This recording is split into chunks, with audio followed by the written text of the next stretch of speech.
Peter Deneuve, une nouvelle conscience pour les femmes. Chapitre 4.2. Le sexe de l'enfant. Dès que la mère et le père sont présents, vient aussi l'enfant. Devant le père viendra la fille. Devant la mère viendra le fils. C'est une loi. Lorsque le père est plus fort, naît une fille. Lorsque la mère est plus forte, naît un fils. La fille aime davantage son père, tandis que le fils aime davantage sa mère. La fille obtient de son père l'amour, la force et l'élan, et de sa mère l'intelligence. Si le père a un physique moins fort et moins résistant, ce défaut sera transmis à la fille. Elle sera moins résistante, physiquement, dans la lignée de son père, mais aura l'intelligence de la lignée de sa mère. Lorsque le père est en bonne santé, la fille aura un corps sain et bien structuré. Si la mère n'est pas très intelligente, la fille sera aussi moins intelligente. L'idéal est d'avoir un corps sain avec un esprit parfait et bien évolué. Lorsqu'on crée une famille, on doit observer les lois de la nature intelligente. Lorsque l'enfant est une fille, cela veut dire que le capital investi par la mère est plus important que celui du père. Alors le père profitera du capital de la mère. Il est heureux d'avoir une fille parce qu'elle l'aimera. La fille aime son père, tandis que le fils aime sa mère. Si dans une famille il n'y a qu'une fille, le père mourra plutôt et pénétrera dans sa fille pour poursuivre son existence. Le père a une prédilection spéciale pour sa fille. Lorsque l'enfant est un fils, cela veut dire que le père a investi son capital, tandis que la mère en profitera. Le fils chérit sa mère. Par leur amour pour le fils et pour la fille, la mère et le père apprendront la signification du nombre 1, 2, 3. Si la femme ne devient pas mère et si l'homme ne devient pas père, ils ne comprendront jamais le sens des nombres 1 et 2. C'est une règle. Dans toute famille où les filles prédominent, la mère atteint un âge plus avancé. Il y a des exceptions, mais normalement, ceci se déroule ainsi dans la vie. Lorsque le nombre de fils et de filles est égal, alors la mère et le père vivent longtemps. Parfois même, il arrive que tous les deux partent ensemble, le même jour, pour l'autre monde.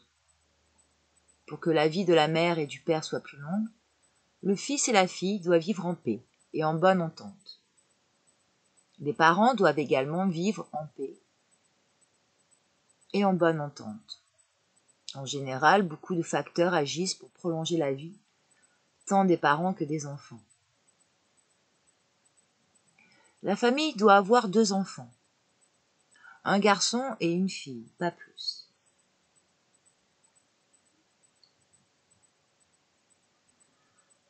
Chapitre 4.3. Soins pour l'enfant, allaitement, nutrition, bain, etc. Après avoir donné la vie à son enfant, la mère doit le baigner, le nourrir et l'éduquer. La vie future de l'enfant dépendra de la qualité du lait de sa mère. Si la mère n'a pas suffisamment de lait, elle devra y mettre le meilleur de ses idées, de ses émotions et de ses actes. Alors, son enfant sera beau et sain. L'être humain vient au monde sans foi. C'est pourquoi sa mère doit lui donner son lait, qui est vivant, pour lui apprendre à avoir foi. L'enfant dit à sa mère : « Je suis venu à toi sans aucune foi pour que tu me fasses connaître ta propre foi, et que tu m'apprennes à avoir ma foi. » En l'allaitant et en changeant de sein, la mère lui dira : « Mon enfant, je veux que tu aies de la chaleur comme celle de mon lait et de la lumière comme celle de mon esprit. » En allaitant son bébé, de son sein gauche, elle lui transmet ses sentiments chaleureux et nobles, dont il a besoin pour son existence. En l'allaitant de son sein droit, elle lui donne ses idées claires et sublimes. Le cœur est éduqué par l'intelligence, tandis que la raison est éduquée par l'âme. C'est une idée un peu abstraite et mystique que vous devriez comprendre pleinement. Chaque être humain peut faire la cuisine, mais vous ne devez pas manger des repas faits par d'autres personnes. Si on comprenait mieux l'importance de la préparation des mets, de la nutrition et de la nourriture, on utiliserait toutes ces connaissances pour sa propre éducation. Chaque mère doit garder en vue cette connaissance lors de l'éducation de son enfant. Jusqu'à sa 7e année, elle devra préparer seule ses repas. Jusqu'à l'âge de 7 ans, l'enfant doit manger uniquement la nourriture préparée par sa mère. Au début, le bébé veut téter le sein de sa mère, mais il ne devra pas le faire longtemps. Une période vient où l'enfant doit cesser de téter sa mère pour se mettre à marcher. L'enfant peut téter sa mère durant 2 à 3 ans au maximum, mais graduellement, la mère cessera de donner la tétée à son enfant. En dépit de son grand amour, elle enduira ses seins de quinine pour que l'enfant trouve le lait amer et cesse de vouloir téter. La mère est obligée de mentir. Si j'étais une mère, je n'enduirais pas mes seins de quinine, mais plutôt je partirais quelque part pour 4 ou 5 jours, en laissant mon enfant à une bonne pour qu'il pleure. Pourquoi se servir d'un mensonge? Jusqu'à l'âge de 3 ans maximum, la mère peut allaiter son enfant, mais dès sa 4e année, il devra mâcher tout seul sa nourriture. Telle nourriture, tel être humain, c'est la nourriture qui détermine la valeur de l'individu. Le lait que l'enfant tète déterminera ses qualités. Chaque enfant qui est nourri du lait maternel ressemblera à la mère. En disant lait maternel, je sous-entends le lait qui contient en lui des qualités de l'amour.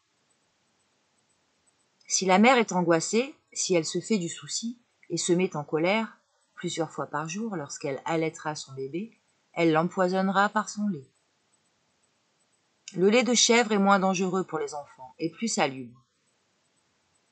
Une fois la vie donnée à son enfant, la femme qui est devenue mère devra allaiter son bébé de son propre lait et vivre pendant cette période une vie très pure, en ne permettant à aucune pensée négative de pénétrer son esprit, et veillera à ce que rien ne trouble sa paix intérieure. Ces bouillies que les mamans donnent maintenant à leur bébé ne peuvent jamais remplacer pour l'enfant ce que contient le lait maternel. Celui-ci a dans sa composition des éléments précieux et des forces intelligentes que vous ne trouverez nulle part ailleurs, dans aucun autre lait. En allaitant son enfant, la mère doit être dans sa meilleure humeur. La mère sans l'enfant n'est rien. Lorsqu'une femme a donné la vie à un enfant, mais n'a pas de lait pour le nourrir, cela veut dire que son amour n'est pas suffisant. Certaines femmes n'ont pas d'enfants parce qu'elles ne devraient pas se marier, ou bien que leur mariage était prématuré. Au début, les enfants doivent être nourris avec une très bonne nourriture. Pour que l'enfant mange bien, sa mère doit avoir des idées et des sentiments positifs, et un comportement parfait. Si une mère n'observe pas cette règle, si elle a des idées et des émotions négatives et que son comportement n'est pas correct, alors dans ses seins se formera une nourriture impropre. Dès le début de la vie, cette mère empoisonne son enfant de ses pensées et de ses émotions. Sans le vouloir, elle l'empoisonne. Le père de famille doit être exemplaire et sans reproche. En général, le père ne sait pas tout cela et adresse des paroles dures à sa femme pour lui reprocher quelque chose. Il en résultera un poison nuisible pour les enfants, surtout pour les bébés, qui tètent. Les propos malveillants forment ce poison. Chaque soupçon forme un poison. Toutes les pensées négatives produisent et forment des poisons. N'oubliez jamais, l'avenir de l'être humain est déterminé par la nourriture qu'il prend. Plus pure et saine est la nourriture qu'il prend, plus clair et sublime est l'avenir qu'il se prépare. L'être humain s'est écarté du mode correct de nutrition. Dieu avait assigné à l'homme de manger des fruits, mais cet homme a transgressé lui-même cette loi. Du point de vue de l'hygiène, la viande est impure. Les cellules des animaux contiennent beaucoup d'impuretés, de microbes et d'éléments dénaturés, qui causent des maladies fréquentes chez l'être humain. Il est impossible de manger de la viande et être en parfaite santé. L'alimentation carnée a une mauvaise influence, tant sur le corps physique de l'être humain que sur sa vie psychique. En mangeant de la viande, on acquiert les qualités de l'animal dont provient la viande. En sachant tout cela, vous devez être attentif au choix de votre nourriture. Vous serez semblable à la nourriture que vous mangez. Les meilleurs produits alimentaires sont ceux les plus adaptés à une bonne digestion et qui produisent le moins de déchets nuisibles pour l'organisme. La nourriture végétale est plus pure que la viande. Le produit le plus pur est le blé. Une nourriture saine est digérée en 1h20. Chaque produit exigeant une période plus longue de digestion risque de nuire à l'organisme humain. Chaque mère peut aider ses enfants et leur indiquer comment vivre. Mais c'est elle-même qui doit avoir une vie pure et de sainte. Sinon, c'est elle qui tuera ses propres enfants. Comment ? Par la nourriture et par le mode de vie qu'elle leur inculque. La nature a strictement défini aux êtres ce qu'ils doivent manger. Elle a décidé que l'être humain doit manger des produits frais et purs, qui ne se décomposent pas rapidement. La cuisine actuelle n'est pas naturelle. Elle s'est écartée de la nature, et c'est pour cette raison que les êtres humains risquent d'avoir plusieurs maladies et souffrances. Les parents doivent choisir les meilleurs produits alimentaires à donner à leurs enfants. Le lundi, le mardi, le mercredi. Car cette alimentation qui crée les êtres humains, même l'individu le moins cultivé changera et deviendra meilleur s'il a une nourriture de bonne qualité, composée essentiellement de fruits. Si votre enfant est anémique, donnez-lui à manger un peu plus de poire. Si son caractère est un peu dur, donnez-lui à manger des pommes. S'il lui manque des qualités de noblesse, donnez-lui des cerises qui favorisent une bonne digestion. En ne mangeant que des fruits frais, les enfants peuvent se priver des autres produits alimentaires. L'alimentation végétarienne fortifie l'appareil nerveux et l'organisme devient plus résistant. La mère a dans ses bras son petit enfant. Elle le porte, l'embrasse et l'enlace. Elle le baigne et le nourrit. Dès qu'il a grandi, elle change son attitude vis-à-vis de lui. Elle cesse de le porter dans ses bras, de l'embrasser et de l'enlacer. Elle ne le baigne pas chaque jour et ne l'allaite plus. Si au début l'enfant avait l'impression que sa mère lui témoignait ainsi son amour, que va-t-il penser maintenant ? Il peut constater que l'attitude de sa mère a changé, mais cela ne signifie rien pour lui.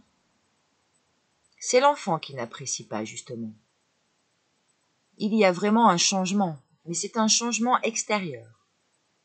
Le fait que l'enfant grandit et que son cœur et son intelligence évoluent est à la base de la modification apparente des comportements de sa mère. Est-ce un défaut qu'elle ne le baigne plus ou qu'elle ne le porte plus dans ses bras ? Est-elle obligée de faire tout cela ? Oui, elle doit agir ainsi tant que son enfant est petit, jusqu'à l'âge de 3 ans. Mais dès le début de sa 4e année, il devra faire ces choses seul, par ses propres efforts. Les mamans oiseaux baignent-elles leurs petits ? Les vaches baignent-elles leurs veaux ? Les animaux nettoient leurs petits, mais sans les baigner. La baignade est un art que l'être humain a inventé. Cette innovation a des qualités, mais aussi des défauts. La nature ne baigne que les plantes, parce que celles-ci sont constamment au dehors sous le ciel. Alors dites-moi, pourquoi les mères ne mettent-elles pas leurs enfants sous la pluie au lieu de les baigner? Les peuples actuels ont des habitudes bien différentes dans le domaine des bains pour bébés. Certains pratiquent ces bains chaque matin, durant 2 mois après la naissance. D'autres ajoutent aussi le bain du soir. Avec l'âge du bébé, les bains diminuent. L'enfant doit être baigné suivant les lois de la nature. Les meilleurs bains sont ceux de la pluie. Les plantes nous le prouvent. Lorsqu'il pleut, elles deviennent plus fraîches et plus rénovées. Les animaux, les oiseaux, les papillons se cachent de la pluie et c'est pourquoi leur vie est si brève. Seule la mère peut embrasser son enfant et personne d'autre, car entre la mère et l'enfant existe un lien très étroit. Si la mère sait de quelle façon embrasser son bébé, elle peut faire de lui un génie. C'est bien pour elle de savoir où elle doit déposer le premier baiser à son bébé. Chaque baiser, fait par la mère à son enfant, lui transmet une force vitale. La vie de l'enfant dépend des baisers qu'il a reçus de sa mère. Plus nombreux sont les baisers faits à un enfant par sa mère, plus grande est la quantité de vie qu'elle a introduite en lui. À mon avis, aucune autre personne ne doit embrasser l'enfant. Et si c'est le cas, cela doit être très rare. Si j'avais un enfant, je ne permettrais à aucune autre personne de l'embrasser. Des baisers maternels va dépendre la qualité de la vie introduite dans l'enfant. J'ai en vue la mère qui est à sa juste place, et j'ignore une mère qui regrette d'avoir donné le jour à son enfant. Je parle de la mère qui, en regardant son enfant, éprouve une grande joie, parce qu'il existe un lien intime entre elle et lui. Aussi, la vie de cet enfant augmentera par les baisers de sa mère. Le baiser n'est pas quelque chose de vain et d'inutile. Certains enfants sont pleins de force magnétique, et tout le monde veut en prendre. Habituellement, on enlace un enfant magnétique et on lui fait des baisers. Les enfants qui sont privés de ce magnétisme ne sont ni enlacés ni embrassés. Mais il y a des enfants qui crient et pleurent si l'on veut leur faire des baisers. Un tel enfant dit « Je ne veux pas que vous me fassiez de baisers. » Pourquoi?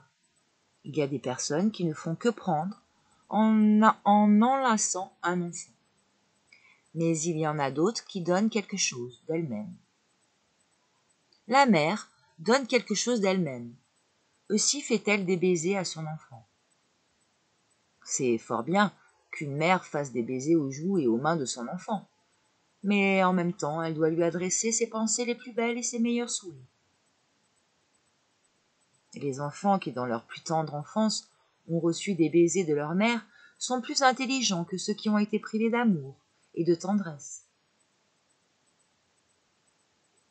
Après la naissance de son enfant, la mère doit savoir combien de minutes elle doit le tenir à gauche et respectivement à droite lorsqu'elle allaite.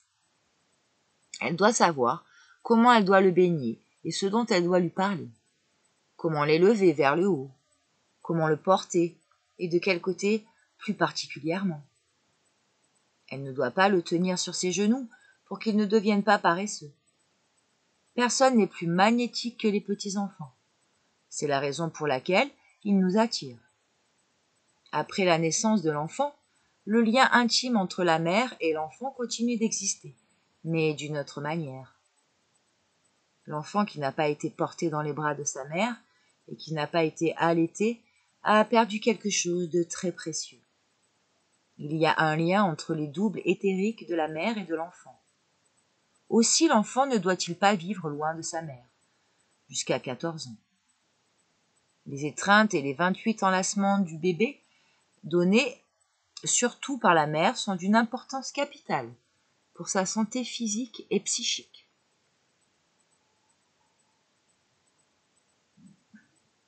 Chapitre 5.1 Parents-enfants. Après la naissance de son enfant, chaque mère doit savoir ce que pourra devenir son enfant. En général, les mères ont des illusions au sujet de leur enfant.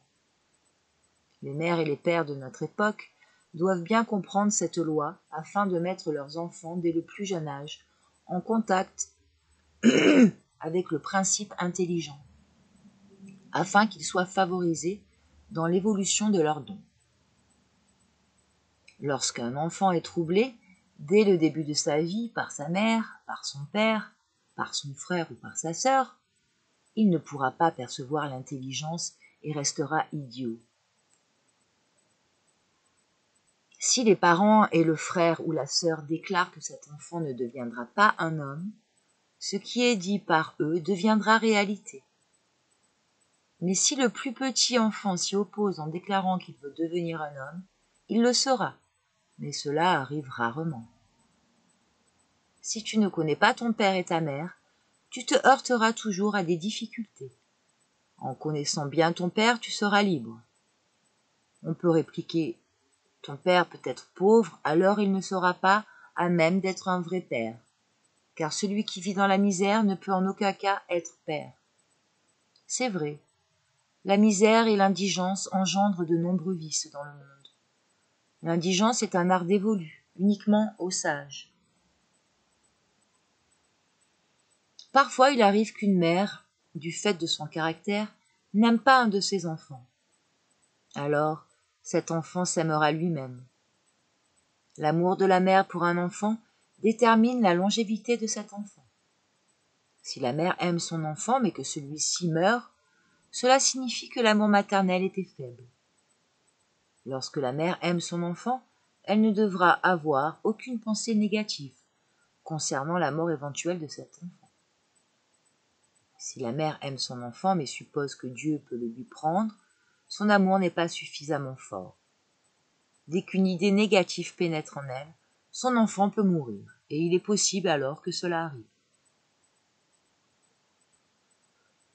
Une femme dit « Je dois devenir mère ». En tant que femme, si tu veux devenir mère, cela est suffisant pour toi. Alors l'oiselle, la vache, la louve et la lionne seront aussi mères. Mais qu'ont résolu ces mères? En donnant la vie à son enfant, la mère devra résoudre le problème des vertus, parce qu'elle doit lui transmettre toutes ses vertus. Cela signifie donc qu'il n'est pas du tout suffisant pour une femme de devenir mère. Elle devra comprendre pleinement sa situation pour l'utiliser raisonnablement. L'être humain a inventé des langues. Des langes. C'est une invention et une fantaisie des hommes. Les oiseaux n'ont pas de langes. Les mammifères n'en ont pas non plus. Ce n'est que le bébé humain qui a des langes. Croire qu'un bébé ne puisse pas grandir sans les langes, sans qu'il soit emmailloté, entraîne que sa colonne vertébrale peut être déformée. Ce n'est qu'une théorie. Il se peut qu'il y ait une déformation, mais il se peut qu'il n'y en ait pas, du tout. L'enfant lui-même a ses langes. La peau est la meilleure lange que la nature met à la disposition de l'enfant. Il n'y a pas de meilleure lange que la peau humaine. Tant que la peau est sur le corps du bébé, ne vous inquiétez pas. Si la peau disparaît, il y a un grand danger. Sans la peau, des milliers de langes ne valent rien. Lorsque la mère veut que son enfant guérisse, il guérit, c'est tout. Je veux dire par là que c'est la volonté divine de Dieu qui a introduit la vie en nous. Et personne ne peut nous en priver. La vie peut être enlevée uniquement dans le cas où tu auras commis un péché. La mère aime son enfant, mais dès qu'il tombe malade, elle tombe aussi malade, n'étant pas à même de l'aider. Elle tombe malade à cause de son inquiétude. Pourquoi donc? Parce qu'elle n'aime pas Dieu en son enfant. Lorsque le père et la mère ne sont pas en bonne santé, leurs enfants seront aussi malades. Lorsque le père et la mère ne sont pas intelligents, leurs enfants ne le seront pas également. Lorsque le père et la mère ont un bon caractère, leurs enfants auront aussi un bon caractère. Dans une famille où l'amour et l'harmonie font défaut entre le père et la mère, les enfants tomberont souvent malades. Les enfants qui sont venus au monde sans amour et qui ne sont pas aimés lors de leur enfance souffrent de maladies fréquentes. et meurent plus tôt que ceux qui vivent entourés d'amour. Lorsque les parents ont une vie d'amour et de bonne entente, leurs enfants éviteront les maladies. Lorsque vos enfants sont malades, il convient de leur faire des massages sur l'os derrière les oreilles, parce que c'est là que se trouve le centre de la vie. Ce massage rend l'organisme plus souple et plus résistant. Ne permettez pas à quelqu'un qui n'est pas bienveillant à votre égard de vous toucher à cet endroit. Par ses pensées négatives, par ses angoisses et par ses peurs, la mère peut aggraver l'état de son enfant malade. Si l'enfant tombe malade, après la pleine lune, lorsqu'elle diminue ou lorsque le soleil se déplace vers l'hémisphère austral, l'enfant guérira.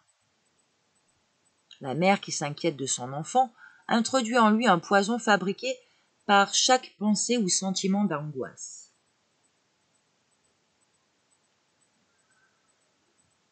Si les parents commettent des péchés, leurs enfants n'auront pas une longue vie. Le fils qui éprouve de la haine pour son père mourra avant lui. Lorsqu'un enfant meurt, c'est que sa mère a peut-être fait une erreur qu'elle devra corriger. Si un enfant est maigre et souffreteux, il mourra afin de naître dans un autre organisme sain et sauf, lors d'une autre existence. Il peut mourir une deuxième fois, puis une troisième fois, avant de se faire construire une meilleure maison, afin d'y habiter très longtemps. Si la mère dit « Seigneur, je ne te donne pas mon enfant, je l'aime trop, tu n'as pas besoin de lui, je veux que mon enfant vive, je ne te le donnerai pas », son enfant guérira. La mère embrasse son enfant et l'idolâtre, en croyant que c'est lui qui la sauvera. C'est de la cupidité. Elle suppose que son enfant cache un grand esprit, mais est-elle prête à le servir comme il faut ? Si elle n'est pas prête de le faire, son enfant partira. Alors elle se demandera pourquoi Dieu lui a pris son enfant. Bien sûr, c'est une chose tout à fait naturelle. Elle ne sait pas comment le servir. Le père et la mère doivent aussi tâcher de comprendre l'intelligence, le cœur et la volonté de leur fille et de leur fils. On ne peut pas tout expliquer par l'hérédité. Celle-ci ne prouve rien. À une nouvelle génération, nous ne pourrons transmettre de l'extérieur que ce que nous sommes à même de percevoir de la nature. La mère a son cœur plein de joie lorsque son enfant est près d'elle et plonge dans la tristesse lorsqu'il est absent. Le fils raisonnable et bon apporte le vrai bonheur à son père et à sa mère. Nous marier veut dire que nous créerons les conditions nécessaires pour qu'une âme évolue. Elle descend de Dieu sur terre et nous devrons l'orienter. Nous lui dirons « Viens près de moi ». Si elle ne veut pas venir, elle devra attendre d'autres conditions. Lorsque la mère et le père deviennent plus jeunes, les enfants deviennent aussi plus jeunes. Le rajeunissement est un processus éternel. Voilà pourquoi la mère ne doit jamais vieillir. Elle ne doit avoir qu'un seul enfant. Cet enfant doit être son premier enfant et non pas le dernier-né.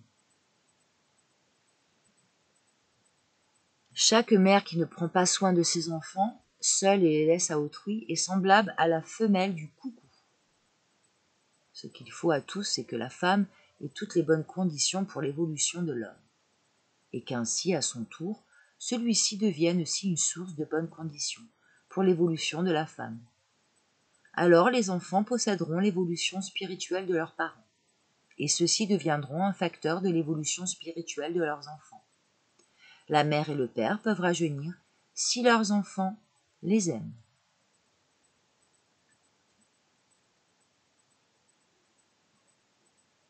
Chapitre 5.2 Loi du karma.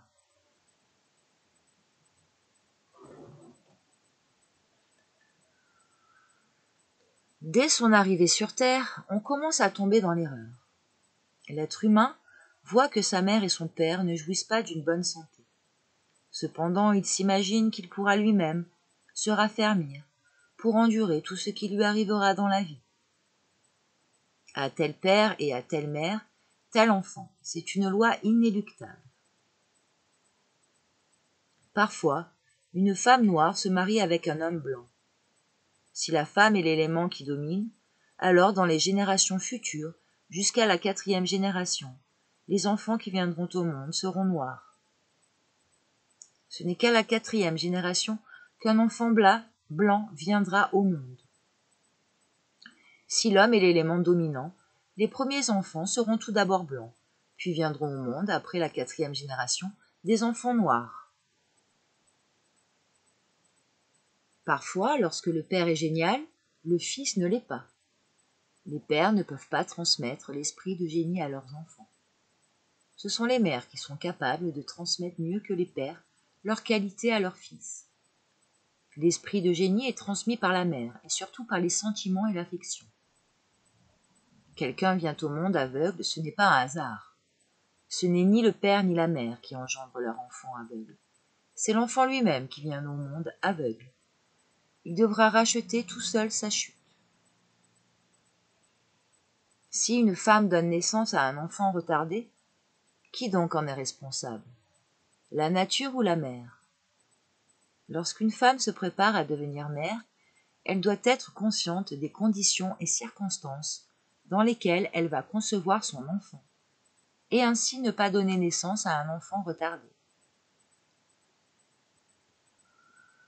Comment se fait-il que certains enfants viennent-ils au monde et deviennent des génies dotés de bonnes capacités et talentueux, alors que d'autres enfants sont retardés? À cela, il y a des causes certaines. Une famille a un enfant infirme. Ses bras et ses jambes sont paralysés. Les parents cherchent un moyen de le secourir. Ils feront venir des prêtres pour dire des prières.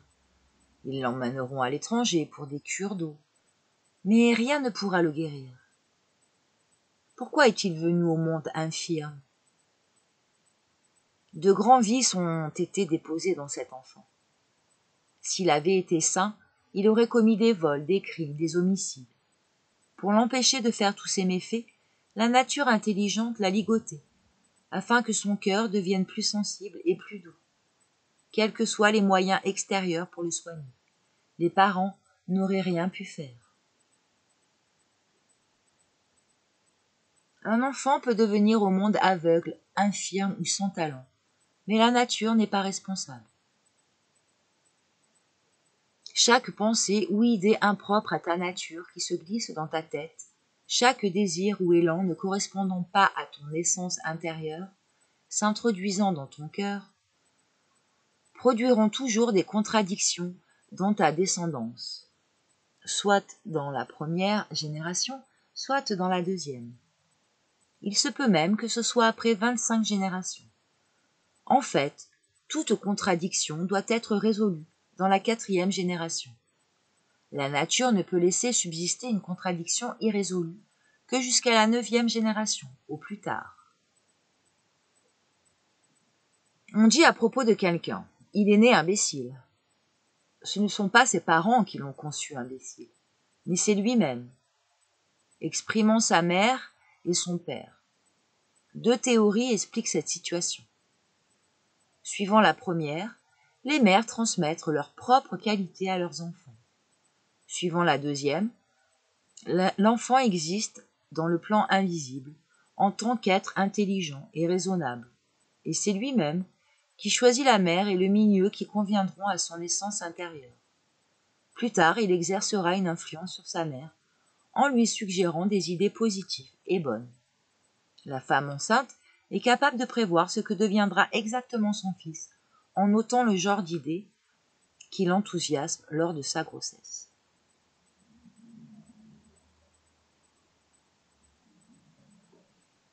« 5.3. Éducation des enfants. L'éducation est un processus qui se déroule en même temps pour tous les membres d'une famille. Elle concerne tant les parents que les enfants. La bonne éducation du père et de la mère signifie aussi une bonne éducation pour leurs enfants. Le salut de l'humanité est entre les mains des mères et des pères. Un père qui, au départ, donne à ses enfants tout ce qu'il a de meilleur en lui, est comme un prêtre, un patriarche, un souverain ou un roi. Une mère qui, dès le plus tendre âge de ses enfants, fait pénétrer dans leur âme des idées nobles et sublimes, des idéaux humanistes, est réellement une reine. Être père ou être mère sont des fonctions sacrées que Dieu a données à l'être humain. Il y a des anges sur terre, mais ils sont rares. Un seul sur quelques milliers d'enfants est un ange qui descend sur terre, avec une mission concrète de guider les êtres humains. Certains parents admirent les sourcils, les petites bouches, les petites oreilles, etc. de leurs enfants, mais ces particularités révèlent un développement qui n'est pas correct, qui exprime des défauts dans le caractère de leur enfant. Les parents souvent ignorent la phrénologie, la physionomie et l'astrologie. Malgré tout, ils voudraient connaître les dons ou les prédispositions de leurs enfants et comment ils pourraient les faire fructifier grâce aux nouvelles méthodes de la pédagogie moderne. Pour cela, ils devront se poser une seule question. Leurs enfants les aiment-ils ? L'amour filial est la première condition de l'éducation réussie de tout enfant. Si l'enfant aime ses parents, il les comprendra parfaitement et appréciera tout ce qu'ils auront fait pour lui. Dans l'âme de cet enfant, l'élément divin est éveillé, et il sera donc possible de bien l'éduquer. Si l'élément divin n'est pas éveillé chez l'enfant, celui-ci devra être maté par ses parents, qui le feront obéir. Mais ce n'est pas une éducation. Sans l'élément divin, toute éducation est impossible.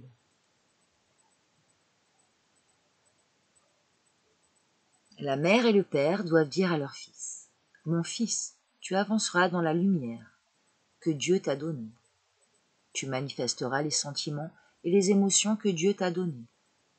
Tu agiras par la volonté que Dieu t'a donnée. Et tu dois vraiment faire ce que nous te conseillons. » Tant que son enfant est petit, la mère lui dit de nombreuses choses, et même le bat en lui frappant les fesses.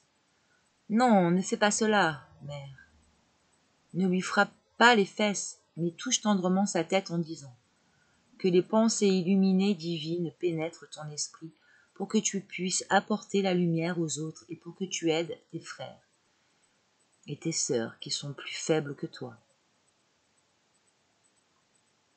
Mets la main sur la tête de ton enfant et dis-lui que les sentiments nobles et sublimes pénètrent ton âme. » Une mère embrasse son enfant en le serrant fortement dans ses bras. Cette attitude peut faire grandir l'égoïsme en lui. Ce qu'elle fait est un acte subconscient, inconscient. Mais un jour viendra où elle verra le résultat de cet amour. La mère se réjouit quand son enfant est sain et bien portant.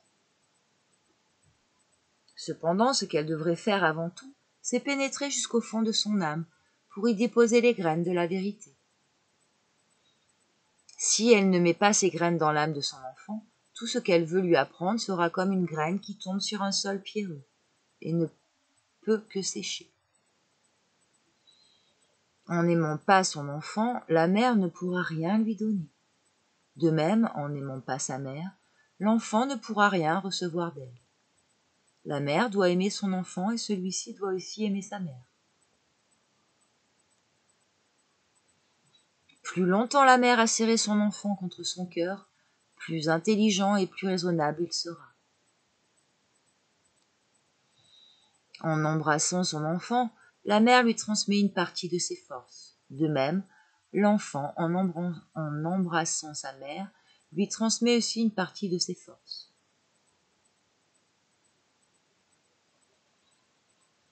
Comment pouvez-vous éduquer un enfant brutal et arriéré afin qu'il ait un bon comportement ?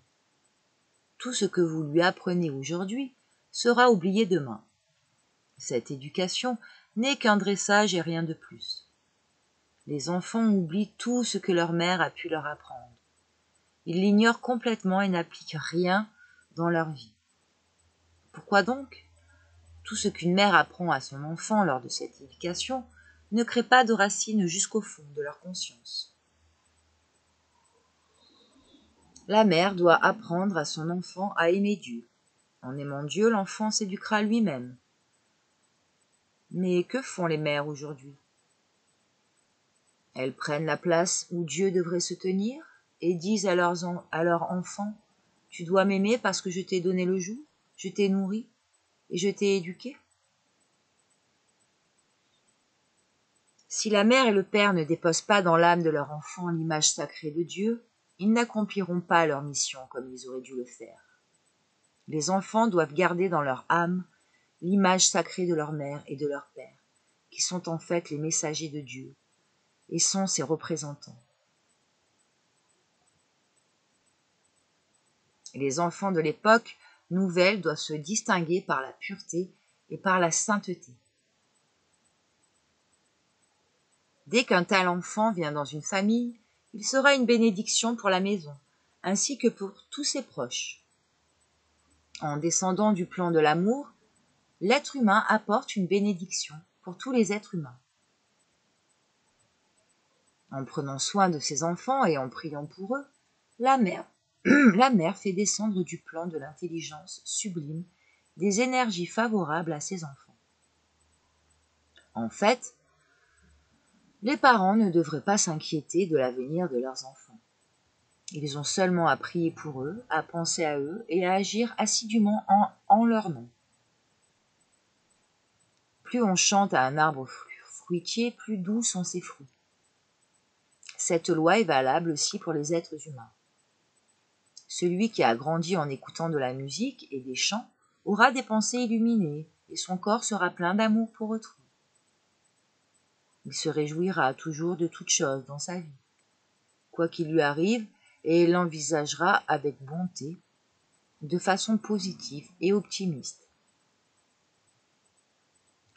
Vous ne devez pas permettre qu'une personne se tienne trop proche de vous. En général, les souffrances ont leur origine dans le rapprochement excessif. En exigeant de son enfant qu'il soit tout près d'elle, la mère en souffrira et son enfant ne pourra pas réussir dans la vie. Cela signifie que par son amour mal compris, la mère crée des empêchements à son enfant et l'handicape. Si vous consentez tous les caprices de vos enfants, vous leur créez des obstacles. Je vous pose une question. À partir de quand la mère a-t-elle commencé à souffrir du fait de son enfant? Avant de lui donner la vie, elle l'a conçu, et au moment où cet enfant est entré dans son sein, ce fut le commencement de ses souffrances. Je m'adresse à quelqu'un et lui dis « Voyons, ta mère a souffert pour toi. Sais-tu ce que sont ces souffrances? Pendant 9 mois, elle t'a porté dans son sein. Sais-tu bien ce que cela comporte?